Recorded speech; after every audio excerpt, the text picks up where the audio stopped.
From the nation's capital, this is the Fly Fishing Consultant Podcast with your host, Rob Snowhite.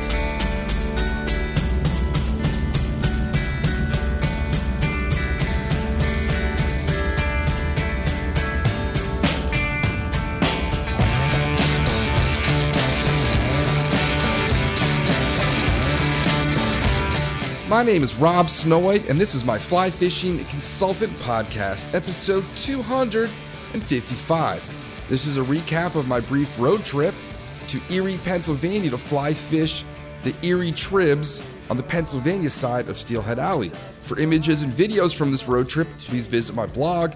You can find the link on my website, robsnowhite.com. Please be sure to leave a review and throw some stars my way on iTunes. Thank you. Happy Boxing Week, everybody. What is going on? So let me fill you in with what I did over Christmas. So we lost Dr. Jones this year. He was my little guy, our mini schnauzer. We got him in March of 2005. It's now December 2019, so he was almost 15.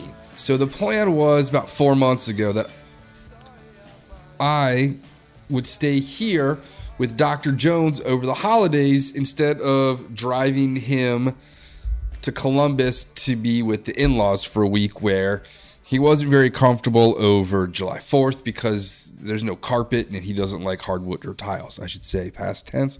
He did not like hardwood or tile. So I decided to stay here with him. We'd have Dude's Week. And I probably wouldn't have gone anywhere because he needed a lot of attention.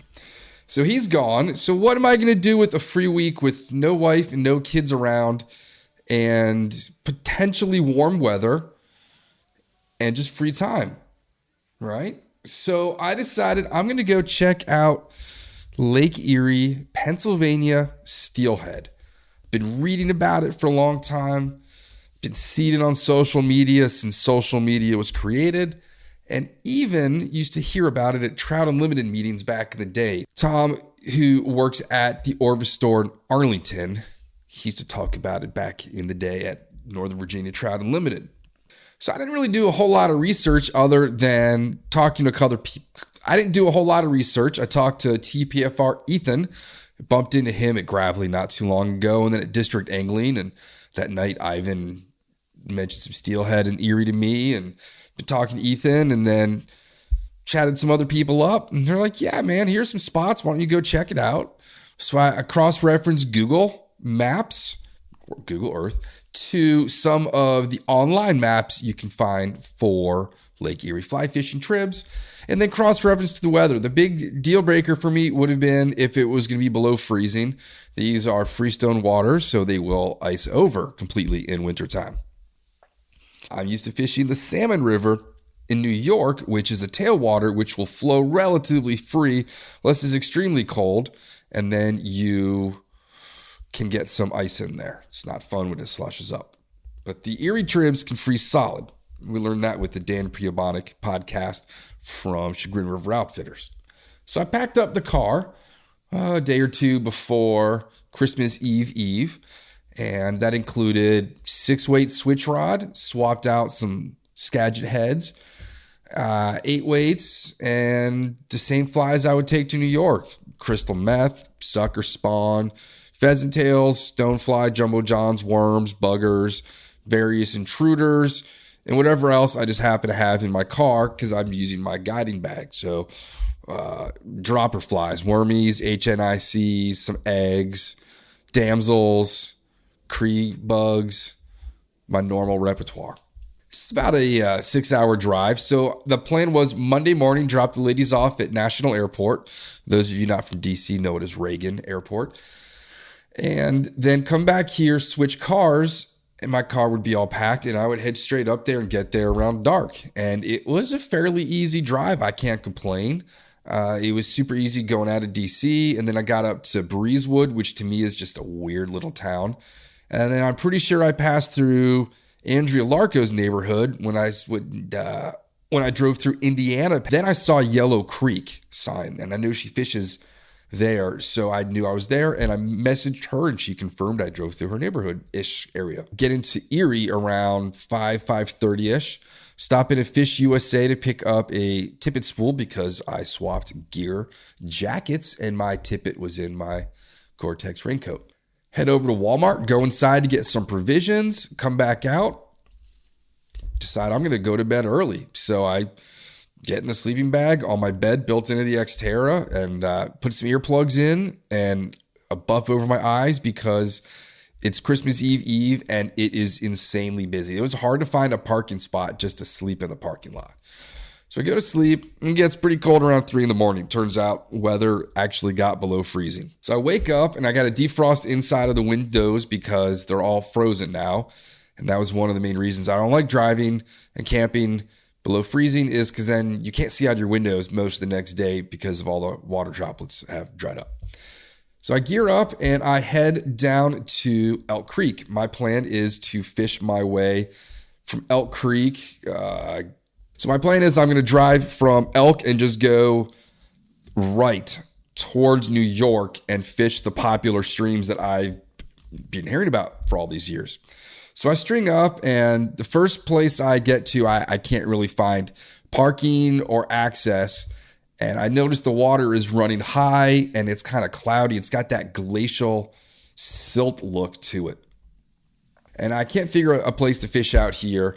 It's now Christmas Eve morning and it's pretty quiet around. I get in the car and I drive a bit and I end up at a gas station.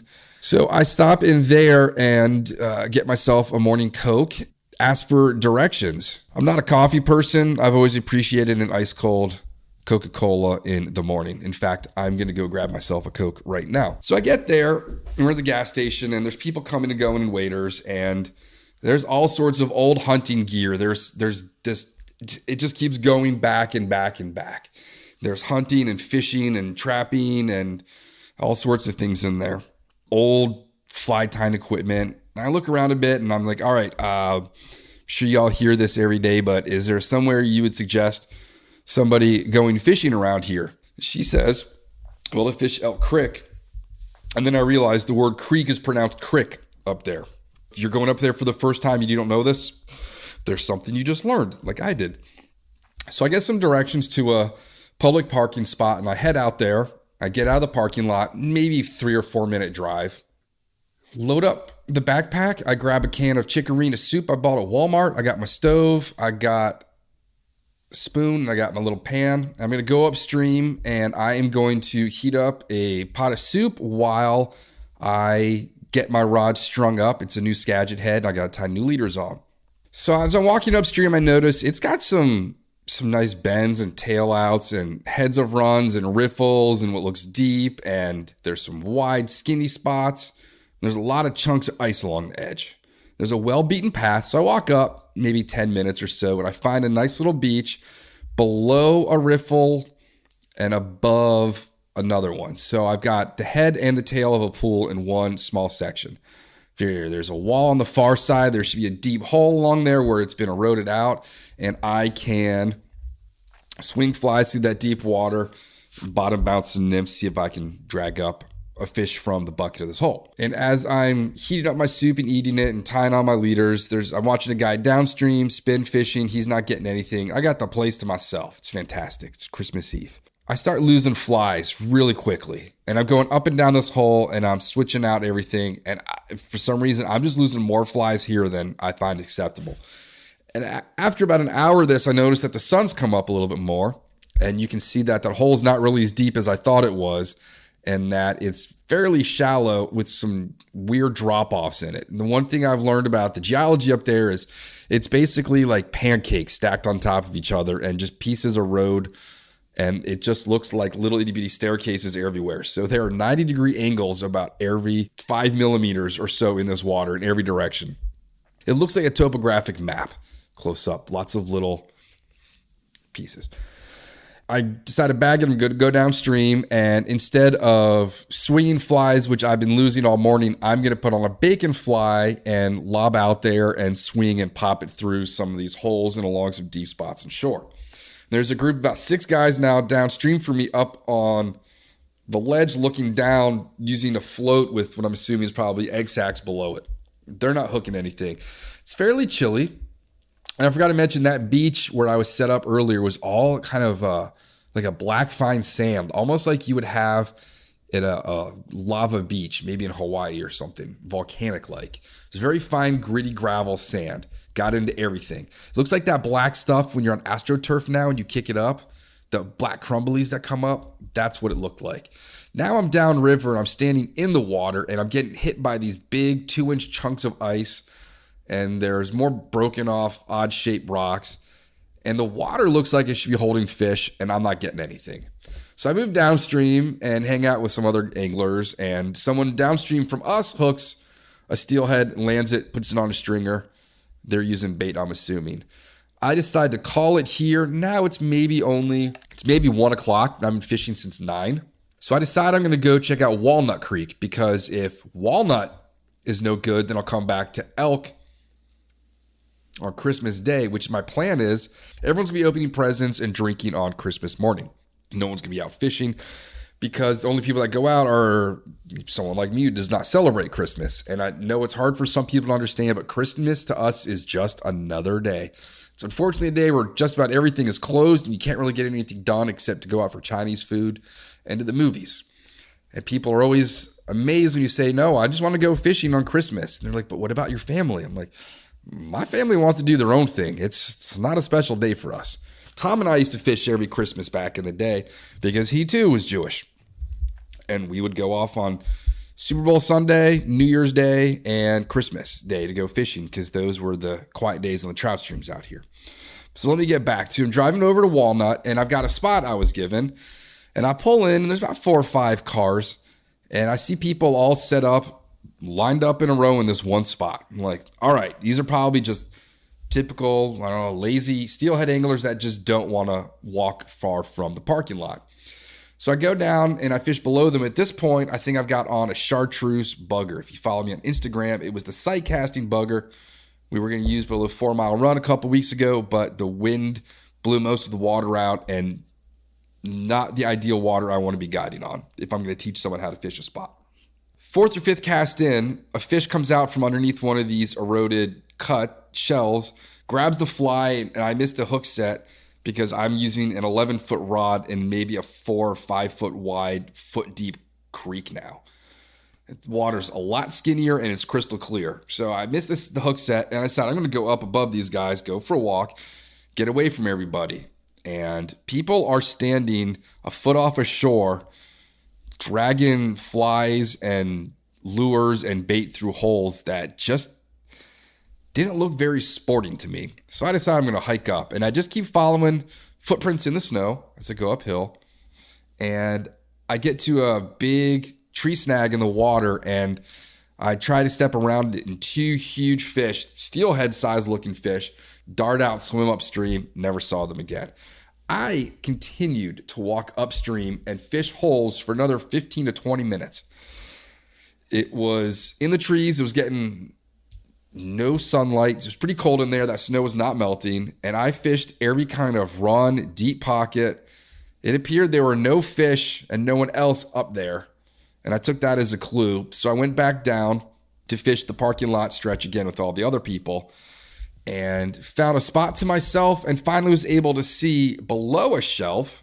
So the other shelf was going parallel to the current where the fish darted out. This one was perpendicular, so it was a drop off.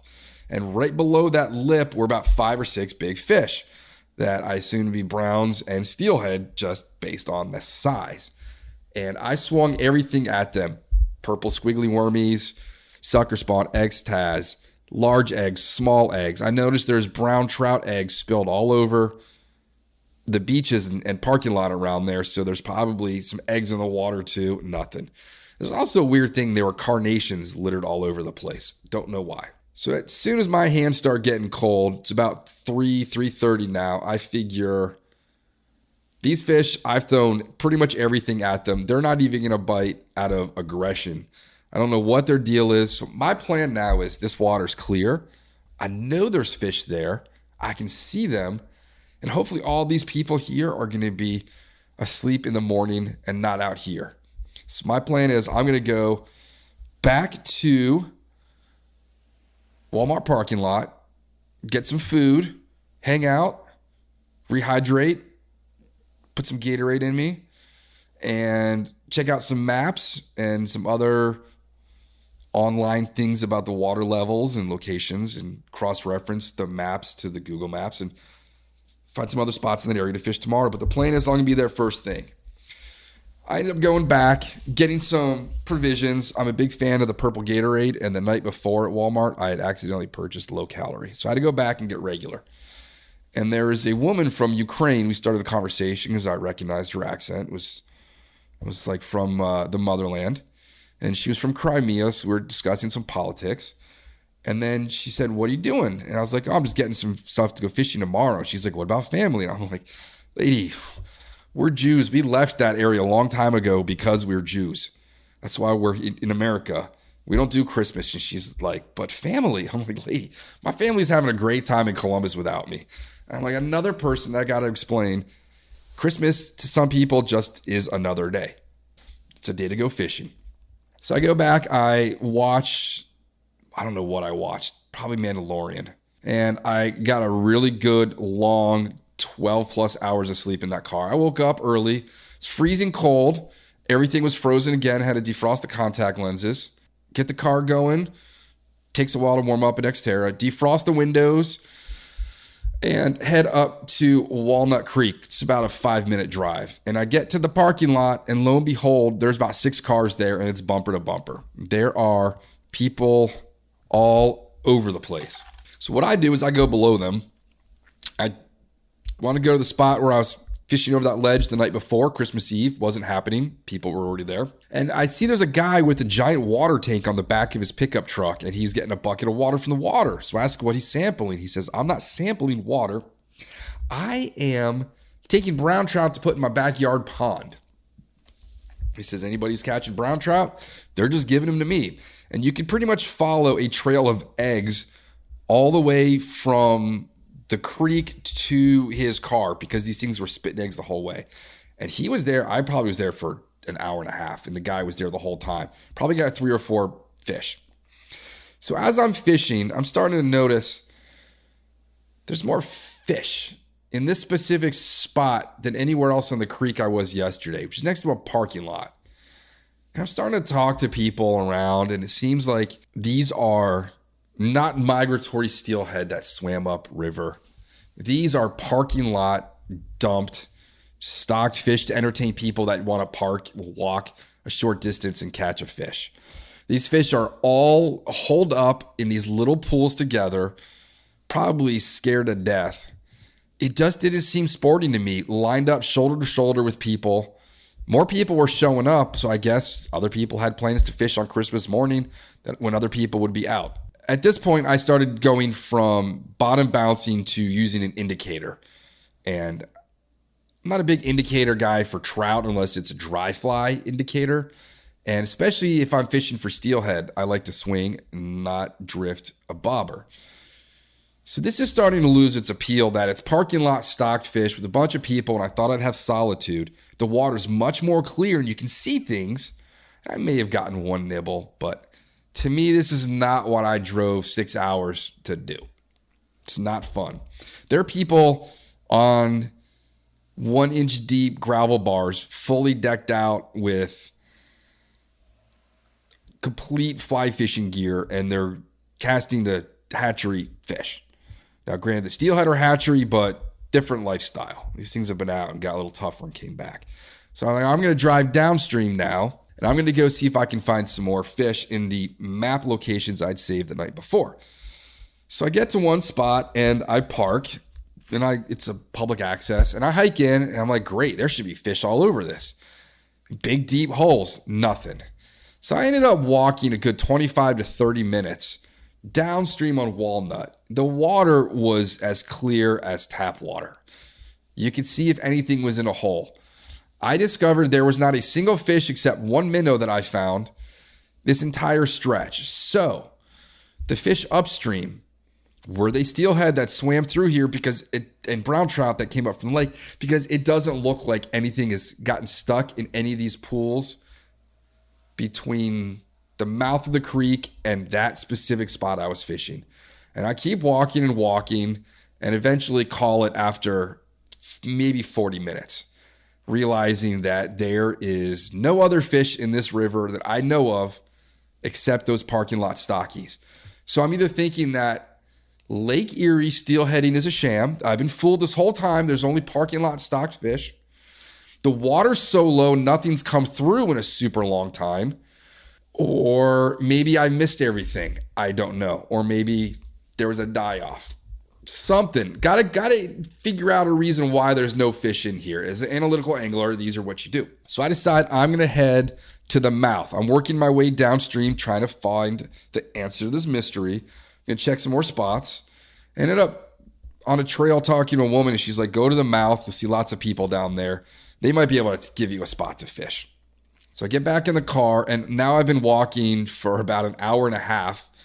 And the walk out was more of a hike than, just gingerly walking down the stream. So I put away another 32 ounces of purple Gatorade. I go down to the mouth, and I get there, and there's 3 people fishing. One guy in the actual mouth of Walnut. And I ask him a question. He just looks at me and grunts. I'm like, okay, you could be an ornery dude on Christmas. Maybe you just want to have time yourself. And then you've got this little cove where you would put boats in before you can take them out into the lake. And it's 98% frozen over, and there's 2 guys independently fishing from each other. I'm assuming this because there's now 4 cars in the lot, and there's 4 anglers. I asked the first guy what he might be fishing for in there, and he looks at me and he's like, I'm like, wow, this is bizarre. The third guy seems to be some Eastern European and doesn't want to be spoken to at all. So I'm just getting weird vibes from these guys. Like, I'm going to go head now to Elk Creek, and I'm going to try again. I'm going to start at the mouth and move up. Figured Walnut, not my thing. Maybe it needs more water. I timed it wrong, something. Or there's been a big joke and they took all the fish out before I got there. Like I'm going on a snipe hunt.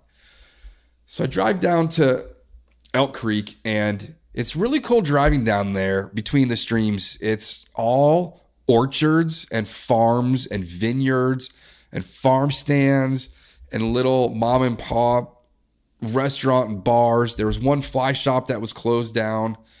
It's very flat driving. There's some train tracks that cut across. They're perpendicular to the streams. Just kind of wide open and quiet. It was really quiet there, which I did enjoy. So I decide while I'm driving, it's about a 15-minute drive. What am I going to do if I get there and there's no fish? How about, got a good night's sleep. I fished for a day and a half now. Why don't I just head home in like 40 minutes? I figure it's Christmas. The roads are empty. There's going to be more people the day after Christmas on the road going to return all their presents or just driving home from the holidays. So I decide I'm going to go fish the mouth of Elk, and then I'm going to take off. And I get down to Elk, and I'm like, you know what? I'm not going to fish the mouth because it was pretty boring on the other one. I'm just going to go to the same spot as yesterday. And I get down there. I'm all suited up, and I just, at this point, I've been fishing my 6-weight because I didn't want to lug the 11-foot rod on that big hike down the stream, and I was just going to chuck bacon flies. So I should say now I grab my risen fly 6-weight ITB out of the rod. I call it Guide's Day Off rod. It's always in the car. It's strung up usually with like a popper and a worm. So I've got my bacon fly on there now, and the split shot has slid down.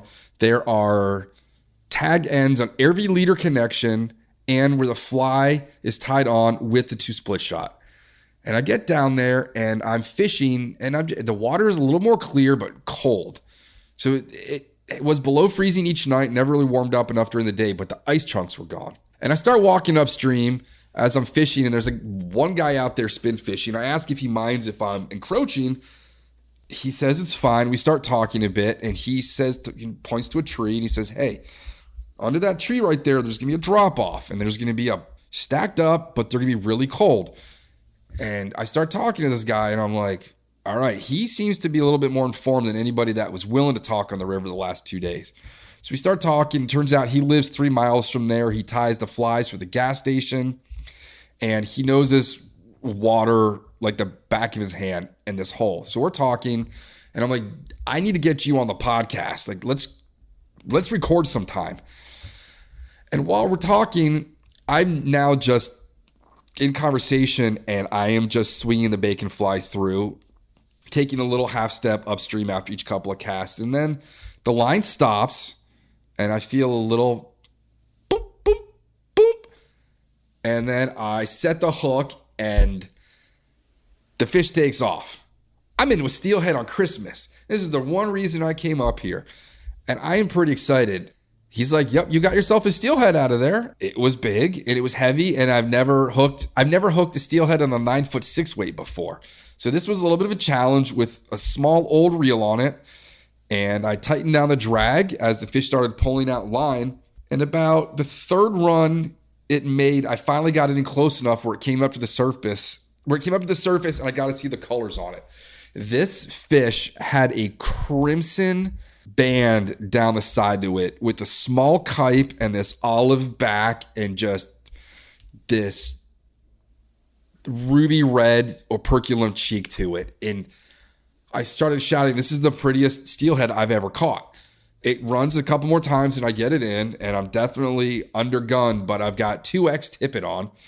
And this rod's hooked some pretty big fish in the past, so I'm confident we're going to land the steelhead. Joe ends up netting it for me, and we go and take a bunch of pictures, and the sun is right over his shoulders, take a whole bunch of pictures, and at some point, I offer the fish to Joe to take home. And if you know us from ever coming to our house, for those who are friends of ours and have been guests, you know that we love to entertain, and the greatest thing you can do is to give somebody a meal. And if you can't cook for somebody, at least you can give them something that they can make their food with. And I was able to gift that steelhead to Joe for his Christmas dinner, hopefully. I think that's what he said he was going to cook. Or give it to a friend of his, and they were going to cook it that night. That enabled me to take some extra liberty with photographing it, filming it on shore, on rocks. It's one of the few times you'll ever see me post pictures of fish on rocks anymore. I definitely feel bad that I took a steelhead's life, but it was for a good cause. And from what I hear about the numbers of fish that come out of there from Joe, that one fish that day is not going to make much of a dent at all based on what he can pull out and his clients and friends can do on a good day. He explains that Walnut Creek was super low, and so definitely fish probably hadn't come up there in a while. We went over the water qualities and conditions between the two rivers. We talked about the rocks where the steelhead was hanging out. I decided that was it. I'm driving home, and I'm going to check my phone to see what time that was. So let's check the timestamp. And I'm going to just that fish was just, I never caught a more colorful steelhead. If that's the last steelhead from the Great Lakes I ever catch, I will be completely happy. If that steelhead is the last fish I ever were to catch, I would be completely happy.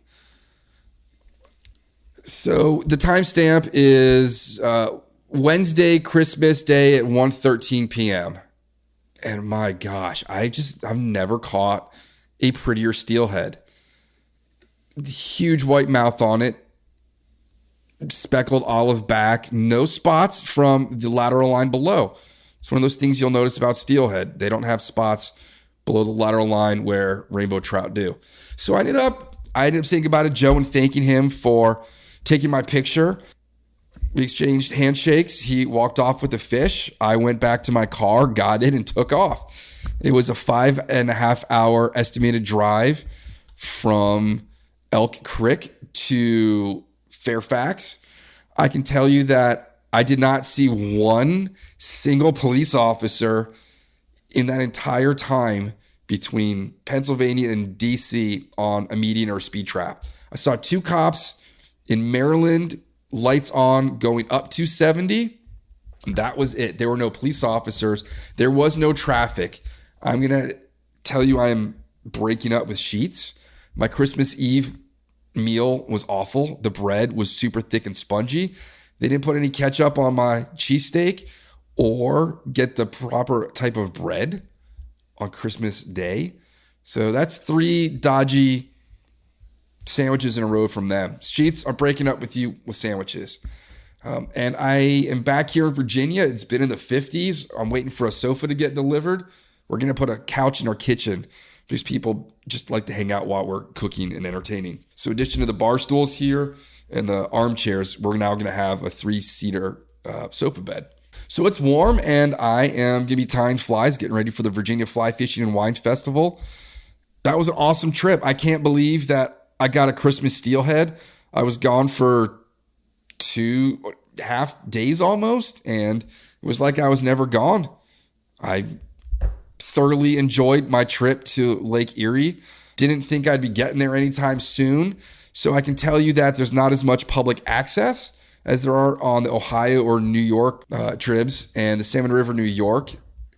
The fly shops were kind of scattered, but there was the one right on Elk Creek that has provisions and food and drinks. So it's basically urban fly fishing, but with steelhead mixed in. And the two types of rivers definitely had different types of sediment and rock. So find that pea-sized gravel, find the deep holes, find the slow walking water, and hopefully you bump into a fishy person like Joe sometime that will help you net a fish. And Joe's name is Joe Griesbaum, and you can buy his flies. He showed me his Halo fly, which is a really cool looking type of sucker spawn made out of a very dense type of mylar. And they're 3 for $10, I believe, right now. Joe, Elk Creek Sports Store. You can buy his flies there. So, Joe, thank you. And if you know Joe, give him a high five. Tell him you heard him on the podcast. He also had a really cool jig fly. And he also just posted on Facebook about making a breakfast pizza with biscuit dough. So that's even inspired me more. But go check out his Lake Erie Shiner. It's the one that is the kind of fish that freezes and that White Death is based off of. There were plenty of those dead white fish along the shorelines too.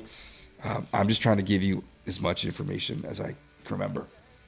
So that's it. That's a quick trip to Lake Erie. Hope you all have a great new year, and I will hope to see you at the Virginia Fly Fishing and Wine Festival second weekend of January, which is followed by a January beer tie featuring Orvis's 50/50 on the Water movie by NCCTU. Thank you for joining us for the Fly Fishing Consultant Podcast. For more information or to contact Rob, please go to www.robsnowhite.com.